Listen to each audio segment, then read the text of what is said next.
Guys, I'll be sharing my thoughts on the biggest question of the year 2022 today. The question is that what kind of express entry draws are we looking at for this particular year? Will it be an FSW, all program, or the CEC draws? What are the kind of cutoffs can you expect for this particular year? What is the CRS going to sit at? How many ITAs will be issued? We will look at all of these questions which have been posted again and again on the comment section of all the videos. I will share my thought today.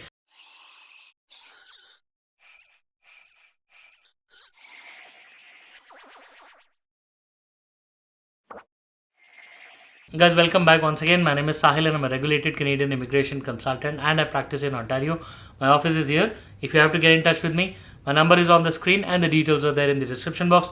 More than happy to connect with you. Before we proceed any further, please make sure that you hit the subscribe button and the bell icon because we talk a lot about Canadian immigration. And if you are an aspirant of coming to Canada, then this is a channel that you must be subscribed to all the time. So guys, what we're discussing today is probably the biggest question with regards to Canadian immigration in the year 2022.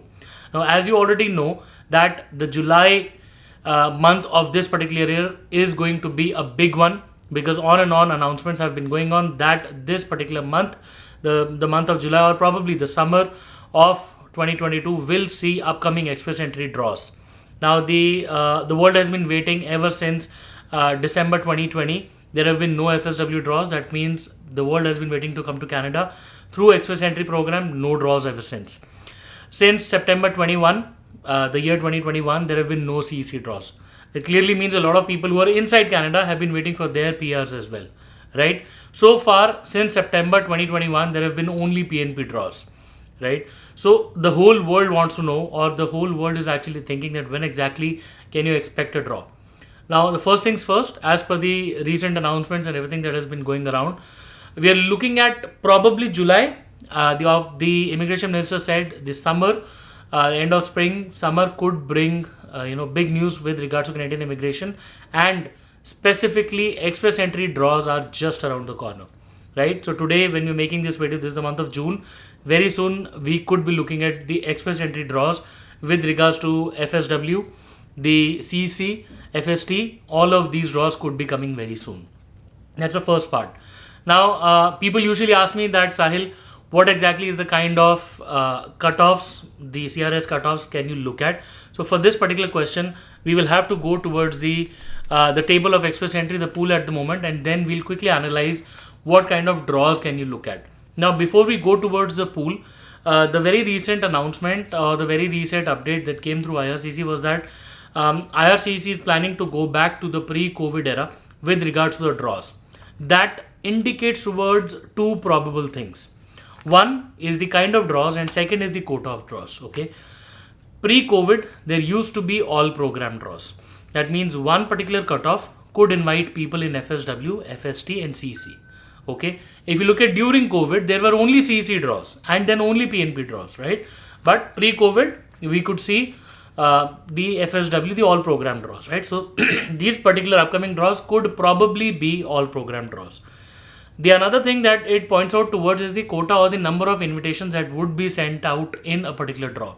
That particular number is setting at about 3,000 to 3,500. So anywhere between 2,500 to 3,500. Sometimes, during COVID it reached 5,000 as well. But sometimes around 3,000 to 3,500 is the probable range that you could be looking at with regards to the draw. Okay. Now, with that thought in mind, if you look at the table composition today and if you look at the total number of applicants in the particular pool, just focusing towards the upper end of this particular table, we are looking at about 16,541 people sitting between the range of 471 to 480. Okay. Between 481 and 490, about 7,500.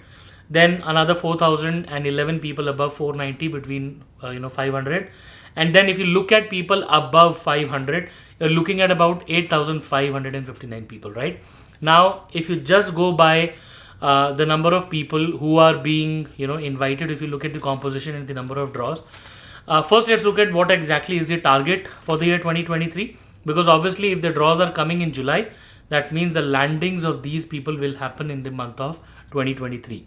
That means we will eat into the target of landed immigrants, which is about 75,000 for these, for this category which you're looking at, which is express entry and the economic classes. So express entry is a part of the economic classes. So probable number that we are looking at for the economic classes is about 75,000 people, which trans down to about 45,000 ITAs approximately you're looking at, because then you need to look at, say, one application gets two or more number of people, then you're looking at those applications and there are declined invitations and people who are ineligible or everything. So roughly for 75,000 plus landed immigrants, you would need about 45,000, close to 45, up to 50,000 of converted applications. Okay, that's the number you're looking at. And then if you look at the figures today, like I said, above 500 score, there are about 8,559 people. For this particular, the 500 and above cutoff, you're looking at about 3 express entry draws to clean this. Okay, please remember, every day lots of profiles get expired and lots of new profiles get added to the express entry pool. That means the express entry pool is very dynamic in nature. Right now, for the ease of calculation, I am not looking at the number of new applications. We'll give a buffer, but to clean 8,559 people, approximately 3 draws of express entry will be required. Now, about 4,000 people in 491 to 500 category and about 7,500 in the 481. So totally between 480 and 500, sitting at about 11,500 people. Again, 3,000 people per draw is the ITA. You're looking at 4 more draws. Okay, so all in all, to bring the score down to 480, you're looking at 7 draws. Okay, now every fortnight there is a draw. So every 2 weeks there is a draw. That means 1 month you're looking at 2 draws and then 7 draws. Okay, that's about 3.5 months. Give a buffer of about 1 more draws. You're looking at about 4 draws. Now that means for the express entry cutoffs to hit sub 480, which is below 480, you're looking at around 7 to 8 draws and about 4 months of timeline. Okay, remember, this particular calculation clearly signifies when there are all program draws only. If the government plans to introduce CEC only draws and PNP only draws, that timeline could go longer. Okay, so in the best case scenario, you're looking at about so July, August, September and October. Anywhere post November, you're looking at about 480s or below 480s, nothing before that, and that's a best case scenario. It could go beyond that as well. Now guys, a word of advice and a piece of caution here. These are all speculations, right? We don't drive draws here in these rooms, but we can only speculate and we can only expect, right? So there is no concrete output that only say 3,000 people will be invited or what will be the cutoff like and what kind of draws. We are only going by the announcements that IRCC has made. We are only going by the the probable assumptions that are going to happen, but these are the indicative scenarios that are happening. Now, like I said, about 7 to 8 draws will be required for the score to drop below 480. Okay, and then you have about 16,000 people sitting in the 471 to 480 category. I am not sure whether it's going to go below 470 anytime soon, because to clear 16,000 files and dynamic nature of adding more files every now and then, it could take very long, right? If you look at the express entry scores today, to bring up a score at 480 also, you're looking at a master's sub 30 age and you're looking at a CLB 9 or 10 probably, right?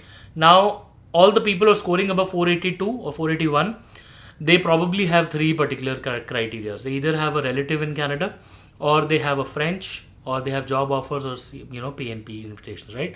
Now French could fetch you somewhere around 50 points, a job offer again 50 or maybe 200 depending if it's a double O category. Relative in Canada again 15 points, and then other situations. But that is the reason why you're seeing a lot of people sitting above 480, and people have tried and utilized this time of COVID to bring up their scores to that level. And now when the express entry scores, the invitations start coming back, that will take up a lot of bandwidth, right? We don't know whether the future is going to bring in more people around 500 or above, or maybe 480 or above, but this is the situation as of now. Now, coming over to the second question, which has been asked to me a lot of times, is can you expect CEC only draws, or what exactly will happen to people inside Canada? Because for them, reaching above 500 is not really an option, especially if you look at a lot of international students who are not able to get the scores in maybe a CLB 9 or 10 or whatever, but they have spent a lot of money, time and effort and work permits and whatever in Canada, and they want to get a PR ASAP, right? Because they're inside Canada. Now for you guys, first of all, the first part of the question is, are there going to be CEC only draws? My answer to you is, I think, or I believe that very few chances of having CEC only draws, because essentially IRCC is trying to go back to pre-COVID era. We won't be surprised if we still get CEC only draws, right? Because if you look at the immigration minister's announcements time and ever again, that he wants the international graduates and people who have Canadian experience to stay back, right? So with that in mind, I won't be surprised if there are CEC only draws. But as of now, the other indication is that they want to go back to pre-COVID era, which was all program draws. Kind of a tussle. We will have to wait and watch. The second best part is Motion 44 was approved, and with that, they are going to focus on people who have experience inside Canada. So you have a dedicated focus on yourself, which is people inside Canada with Canadian experience. You can expect other programs to step up. Now PNPs are getting better. A lot of changes are happening in PNPs. As you know, Alberta has become stronger. BC has become stronger. Nova Scotia is making changes. New Brunswick has made some changes, right? So PNP is always there to the rescue. Then you have these public policies coming up, like extended work permits or whatever. You can use it. Bridging work permits are now a little bit easier. So try and use it to your benefit. Make a combination of these situations and try to get yourself more time in Canada so that you can target one of the upcoming draws or maybe a public policy. So guys, overall, I personally think that the times to come are going to be a little more competitive, but they're definitely going to be on the brighter side, because Canada now finally is ready post-COVID. Okay, now just going to a recap, what exactly and when exactly can you expect a draw? Like I said, the draws are coming very, very soon. That exactly is the announcement by IRCC. If you look at the cutoffs, the first few cutoffs, rather 3 to 4 cutoffs, are going to sit above 500 if they are all program draws. The next 4 to 5 draws are going to sit for people above 480, right? 481 and onwards, to clear the that particular segment. Keep in mind, there will be more people getting added into the pool. We haven't really accommodated their numbers, but we don't know how that's going to look like. And then after these 4 or 5 months, you can start expecting the draws to fall below 480 if everything goes as planned.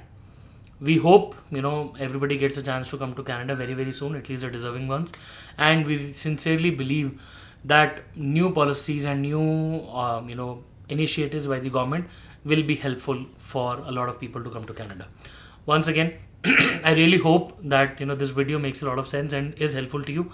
If you have anything else in mind to discuss, please feel free to schedule a session with me. My number is on the screen. My details are there in the description box. More than happy to connect with you. Once again, I wish you all the best, and I really hope to see you soon in Canada. All the best.